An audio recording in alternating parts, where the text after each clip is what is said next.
Hello, my name is Dr. Zana Carver, and I'm running for the Walla School Board, Position 4. I stand for truth and values. My vision for our schools is for education to focus on teaching core subjects and on academic achievement and leave the politics out of schools. I believe that curriculum should be transparent. Parents should be able to opt their children out of lessons they feel are inappropriate or would like to teach at home. Currently, the curriculum includes general guidelines, but parents are not informed specifically of how those lessons are taught in the classroom.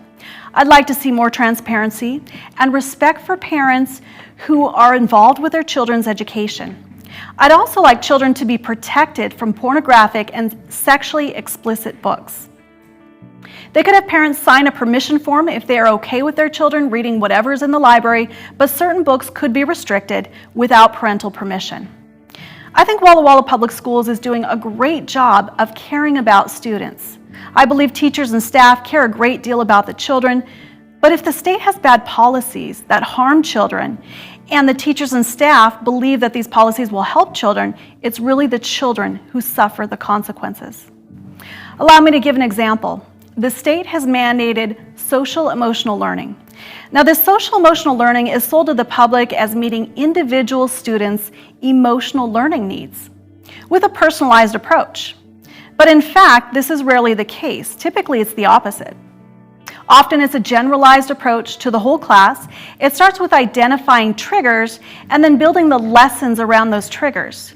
The topics are often politically charged, many times involving race, socioeconomic status, gender identity, and sexual orientation. It starts at a young age, so children that have never thought about these issues are now emotionally crippled with concern. Mental health suffers, and it leaves children unable to develop mature coping skills and critically evaluate a topic without bias. It turns them into being emotionally driven and willing to accept any information from authority figures, whether true or not. Another issue is the divisiveness that specific labels and groups within our schools create. It may be called an LGBTQ or Hispanic club, but it creates an us versus them mentality.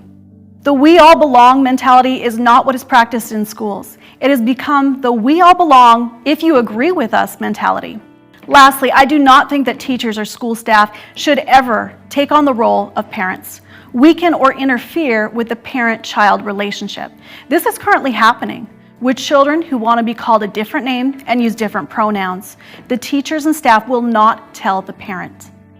In extreme cases, some children are told not to talk to their parents about issues with their gender. Parents need to know what's going on with their children. They need to know about their children's mental health, and convincing kids to keep things from their parents puts them at great risk of harm.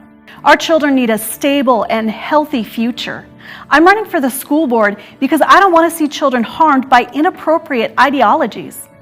I want to see children grow up happy and healthy and mentally resilient. I want to see children comfortable with who they are and not be pressured to be something else to please someone else. I want children to know the role of the family as opposed to the role of the school. Teachers and school staff are now calling parents caregivers to downplay our role as parents. We are not caregivers. We are parents who love and know what's best for our children. Do we want to see the appalling reading and math scores continue to decline? Do we want to see children's mental health continue to decline? Or are we humble enough to admit that these changes in education have been an absolute failure and we need to get back to the basics?